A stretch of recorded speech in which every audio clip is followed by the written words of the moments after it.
Bonjour Valérie Bonjour. Pécresse, vous êtes sur Radio Classique LCI, vous êtes l'invité politique de la matinale.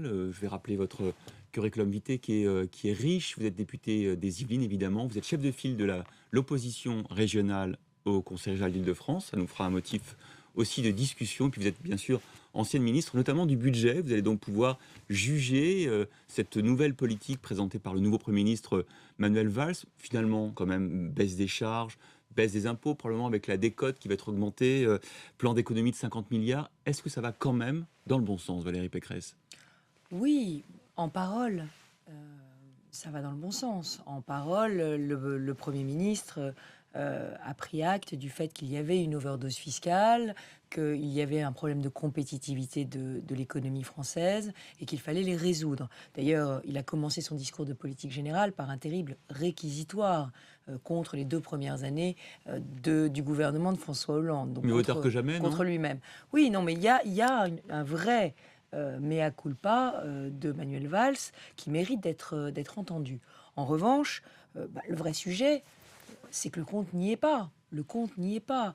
On nous parle de mesures d'économie. Alors, il faut connaître la subtilité du langage de Bercy et que Que Manuel vous Valls connaissez bien, reprend, que vous avez appris. que je connais bien, enfin surtout qui a été peaufiné par François Hollande et par Jérôme Cahuzac et Bernard Cazeneuve. Quand on vous parle d'économie, c'est pas des baisses de dépenses.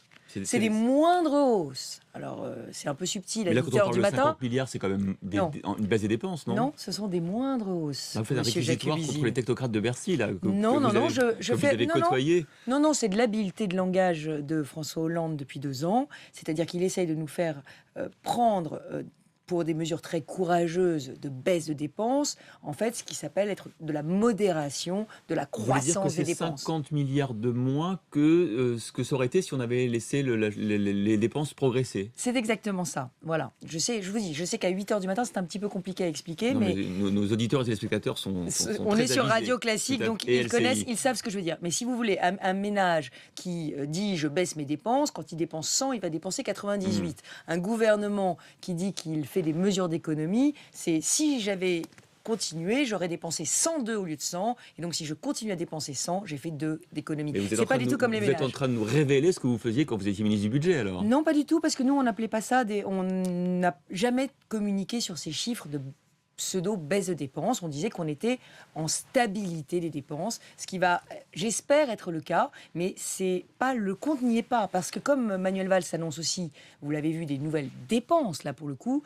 il annonce des baisses de charges sur les bas Il va salaires. falloir compenser. Il va falloir Bien trouver sûr, l'argent. trouver des recettes pour les Et allocations familiales. moi, ce que je notamment. crains, c'est que sous couvert d'être un Premier ministre rigoureux, en réalité, on est en train de de jeter le sérieux budgétaire aux orties. On est en train d'abandonner la réduction des déficits et on est en train d'abandonner l'objectif de réduction de la dette. On va se parler franchement, Valérie Pécresse. Qu'est-ce qu'il faudrait faire vraiment? Qu'est-ce qu'il faut couper comme bras à l'État ou aux prestations sociales? La droite comme la gauche n'a pas rétréci, aminci l'État, comme notamment le partenaire européen nous le demande. Qu'est-ce qu'il faudrait faire? Qu'est-ce qu'il faudrait sacrifier? Mais aujourd'hui, on est au pied du mur. Et il faut faire le choix des réformes structurelles. Ces réformes structurelles sont les grands absentes du discours d'Emmanuel Valls, à part sur la question du millefeuille territorial. On va en parler, mais ça, ce sont des mots. Engagé sur Les la... réformes Mais je vous donne un exemple. Je vais vous donner un exemple concret. L'éducation. L'éducation. Est-ce que Manuel Valls va recruter 60 000 nouveaux postes apparemment un peu moins d'enseignants? que prévu, finalement. On a Un cru peu, comprendre qu'il y aurait 10 ça ou n'est 15 pas, 000 mais ça n'est recrutements de pas moins. du tout à la hauteur. Si Manuel Valls veut vraiment réduire les dépenses de l'État, il faut s'attaquer au tabou du nombre de fonctionnaires. Et il faut réduire la masse salariale qui représente 50% de la Bien sûr. dépense de l'État. Et donc vous réduiriez le nombre de fonctionnaires. Mais bien Ça, c'est entendu. votre programme en 2017 pour la Non, mais droite. nous l'avons déjà fait, Monsieur Jacobisi. Alors pareil, Nous avons supprimé 150 000 postes de fonctionnaires en 5 ans. vous n'avez remplacé qu'un départ à la retraite sur 2. Bah oui. Bah oui, donc ça veut dire que vous n'avez pas réduit le nombre de fonctionnaires. Si, 150 000. 150 000. 150 000 Est-ce qu'il fonctionnaires en faudrait 5 ans. aller plus loin? Mais le vrai sujet, c'est que pendant que nous réduisions de 150 000 le nombre de fonctionnaires d'État, les collectivités locales, elles, en embauchaient 150 000 supplémentaires. Donc il y a eu une espèce d'effet de vase communicant de la dépense publique. Et ça, il faut évidemment s'en méfier. Ça veut dire qu'effectivement, Manuel Valls a raison de mettre aujourd'hui les collectivités locales devant leurs responsabilités. Mais je reviens sur l'État, une réforme structurelle, par exemple, diviser par 2 le nombre d'épreuves au bac, diviser par 2 le nombre d'épreuves au bac, diviser par 2 le nombre de matières obligatoires et d'options au lycée, et du coup, vous réduisez le nombre d'enseignants et vous pouvez récupérer cet argent pour mettre le paquet sur le primaire, où on voit bien que se forgent toutes les difficultés d'apprentissage. Mais si vous ne faites pas des réformes structurelles, c'est-à-dire faire mieux avec moins d'argent, eh bien, vous n'arriverez pas à baisser les dépenses. Alors, je ne dis pas que nous avons réussi à le faire sur tout, mais nous nous y étions engagés, nous avons quand même supprimé un grand nombre de postes de fonctionnaires. Est-ce qu'il y a un moment où il faudrait peut-être pas travailler ensemble? Vous avez entendu la main tendue de Manuel Valls lors du discours de politique générale, la main tendue à l'opposition, à l'Assemblée. On voit que Jean-Pierre Jouyet, qui a comme été votre collègue au sein du gouvernement pendant 18 mois, est aujourd'hui secrétaire général de l'Élysée. Vous savez que les Français, ils sont attachés à ça, à cette idée de peut-être d'entente sur les réformes vont être douloureuses, difficiles. Est-ce que vous pourriez quand même pas travailler avec le gouvernement actuel? Il est évident que quand le gouvernement propose quelque chose qui va complètement dans le sens de ce que nous souhaitons, moi je crois qu'il faut être constructif et il faut le voter. Je pense par exemple à cette question de la suppression des départements et de la fusion département-région. Moi je suis favorable à ce rapprochement département-région depuis toujours. D'ailleurs c'est nous qui l'avions fait, nous avions fait Avec le les conseil territorial. territoriaux. Bon, maintenant le gouvernement a choisi de détricoter cette réforme, maintenant il nous la repropose. Tant mieux, on va pas Alors, dire on va qu'on parler était de contre. cette première étape. Mais pardon, Ouais. je reviens sur ce que vous disiez. En revanche, j'aimerais quand même que le gouvernement aille beaucoup plus loin dans sa politique de réforme. Et c'est ça le sujet. Et j'espère que l'arrivée de Jean-Pierre Jouyet à l'Élysée sera disons, une occasion pour François Hollande d'être mieux inspiré. Mais je n'ai pas C'est un bon reconnu, choix pour vous, Jean-Pierre Jouyet, à mais je n'ai l'Élysée? pas reconnu, le Manuel Valls de la primaire socialiste. Celui qui voulait la fin des 35 heures, celui qui parlait d'autorité régalienne, celui qui parlait de la suradministration, des règles du droit du travail qui étaient totalement, handicapantes pour les petites et moyennes entreprises. Où est ce Manuel Valls réformateur? Qu'il se réveille et que Jean-Pierre Jouyet soit son aspirateur. Mais peut-être parce qu'il n'a pas aujourd'hui cette majorité-là, cette majorité du discours des primaires à gauche, et peut-être qu'il pouvait en avoir une autre avec vous, pourquoi pas, un jour. Mais alors à ce moment-là, il ne faut pas que Manuel Valls soit otage de la gauche du Parti socialiste, ni qu'il soit otage des Verts. Parce qu'on voit bien que les Verts sont sortis du gouvernement pour exercer une forme de chantage sur celui-ci. Donc que Manuel Valls se libère et il aura peut-être certaines voix de l'opposition. Vous évoquiez la réforme territoriale, c'est pas tout à fait celle que vous aviez préconisée, ou même fait voter. On va commencer par diviser par 2 le nombre de régions. Est-ce que c'est une bonne idée? Mais moi, les objectifs quantitatifs me paraissent un peu flous. Par exemple, si je vous prends un exemple que je connais bien, qui est l'Île-de-France, Vous serez candidate d'ailleurs?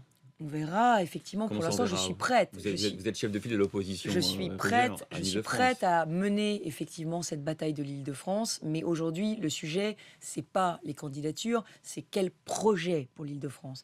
Mais pour y revenir, l'Île-de-France aujourd'hui, c'est Paris et le désert français. Vous avez l'Île-de-France qui réunit 30% de la richesse nationale, 25% de la population, et qui n'arrive pas à remplir ses missions. Donc j'allais dire, c'est un peu comme l'Europe. Au lieu d'élargir l'Île-de-France, il faudrait mieux approfondir ses compétences et surtout qu'elles soient efficaces en matière de transport, en matière de logement, en matière d'emploi, en matière de pollution. Compétences qui vont être probablement amputées par le Grand Paris, j'imagine. Mais j'espère surtout qu'elles vont être approfondies parce que nous avons une loi sur les compétences des régions qui arrive fin avril et moi je me battrai. Je vous donne un exemple. L'Île-de-France a la compétence pour les transports en commun, mais elle n'a pas la compétence sur les routes. Or, où est-ce que vous faites passer les bus? Où est-ce que vous faites passer les tramways? Sur l'emprise des routes. Donc, n'ayant pas la compétence routière, l'Île-de-France n'arrive pas à dynamiser son offre de transport en commun. On doit attendre des années avant de faire un nouveau tramway. Donc, approfondissons les compétences des régions, décentralisons davantage, et là, on aura peut-être une région efficace. Question encore sur les rythmes scolaires. Manuel Valls a parlé d'assouplissement. Qu'est-ce que vous attendez du gouvernement sur ce sujet qui, manifestement, a beaucoup mobilisé l'électorat de droite? C'est très simple. J'attends le libre choix. Aujourd'hui, c'est les communautés éducatives. Il faut donner la liberté pédagogique aux enseignants. Donc de choisir entre 4 jours ou 4 jours et demi. Exactement, En en fonction fonction des... des communes, parce que la situation n'est absolument pas la même dans une petite commune rurale de Seine-et-Marne qui est à 13 km d'une gare et dans laquelle il faudra faire venir un éducateur 1 heure par jour, 5 jours par semaine. Et là, il n'y a pas les moyens pour faire face et on va demander aux parents de payer. C'est totalement injuste. Ou dans la situation de Vélizy-Villacoublay, que je connais bien, qui est dans ma circonscription, qui est aux 4 jours et demi depuis Guidrut. Parce que cette ville est très riche et qu'elle a réussi à construire un contrat éducatif local totalement dérogatoire où on donne l'après-midi des activités à tous les enfants. Donc vous voyez, entre deux communes, les situations sont très inégales et je crois qu'il faut faire du sur-mesure. On va parler de l'UMP.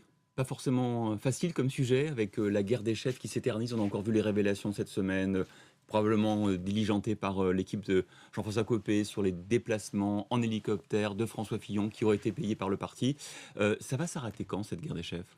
Mais ces chicayas doivent cesser.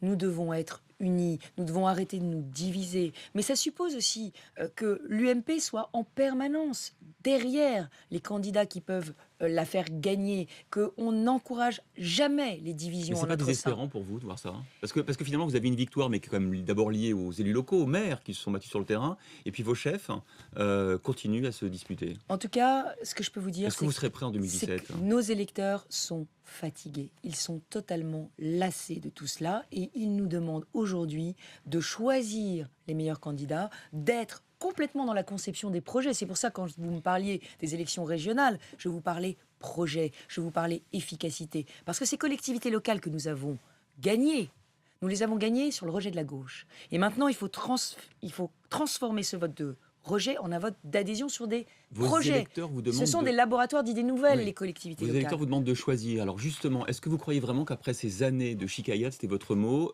l'un des deux, Jean-François Copé ou François Fillon, peut encore légitimement revendiquer d'être le candidat de l'UMP en 2017 ? Mais nous avons des statuts et nous aurons une primaire.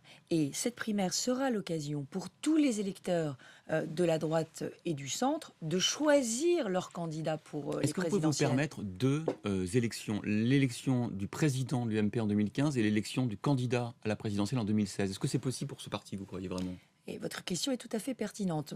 Personnellement, et moi à titre personnel, je serais favorable à ce que la primaire soit avancée et que nous puissions avoir effectivement un président de l'UMP qui soit aussi notre candidat à l'élection présidentielle ou un candidat à l'élection présidentielle qui puisse prendre la tête de l'UMP. Donc vous voyez que je suis tout à fait dans votre sens. Je pense qu'à un moment donné, nous devons nous choisir un chef qui nous conduira au présidentiel. Est-ce que quelqu'un d'autre que Nicolas Sarkozy peut être ce chef aujourd'hui ?